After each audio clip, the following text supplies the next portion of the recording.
There was a lot of rubber stamping that happened just yesterday in terms of saying, okay, the company saying, okay, Sam is officially back. We're still figuring out a few things. We have the new board members that we said were coming in. So initially there was an agreement for him to come back, but it was an agreement in principle. Now they've worked some of those things out. There's going to be some additional board members. Right now there's 3 board members. They're all men. So they're going to be looking to enlarge the board, also make it more diverse.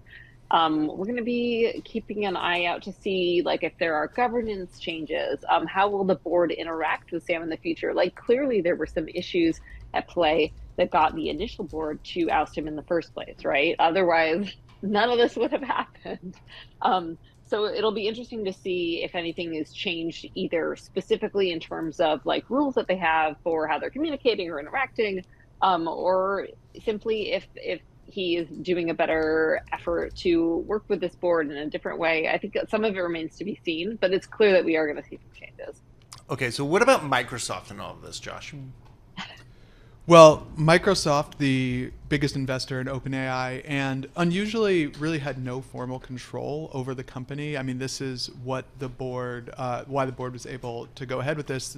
OpenAI is an unusual entity in that a nonprofit entity controls the for-profit startup, and the board of that nonprofit can make the decisions. Now, I think what Microsoft showed is that when you've invested, I think, $13 billion into a company, you get to flex some power even if you don't have a board seat. Mm-hmm. And the company was really played a key role in bringing Sam Altman back.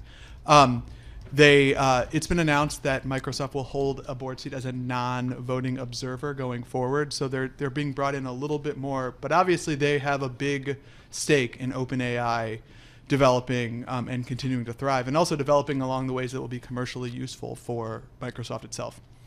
Hey, Rachel, I wanted to ask you about the personalities on the board, because there was a surprise pick when it comes to Larry Summers. Talk us about who is the makeup of this new board. Is he the adult, like in the room? Is that what this is? I don't know. What is this? Adult. I don't know. I talked to him yesterday, actually. I got a chance to do a quick interview with him. And yeah, it was interesting to talk to him. This was like very late yesterday. After the announcements came out saying, like, yes, Sam is officially back. These are, as we said before, these are board members. Larry's interesting, as many people know. He's got experience in government. He also is a Bloomberg TV contributor, I believe, and has expressed a lot of views about AI. Has thought a lot about AI. My impression from things that he said, both to me yesterday and in the past, in general, publicly, is that he kind of feels both ways on AI. That it could be that it is growing fast, it is extremely interesting, and it could be extremely useful and powerful, and it's a huge shift in how technology is working. But also that there are concerns there about how it could be used. So it'll be interesting to see how he's interacting with the other board members.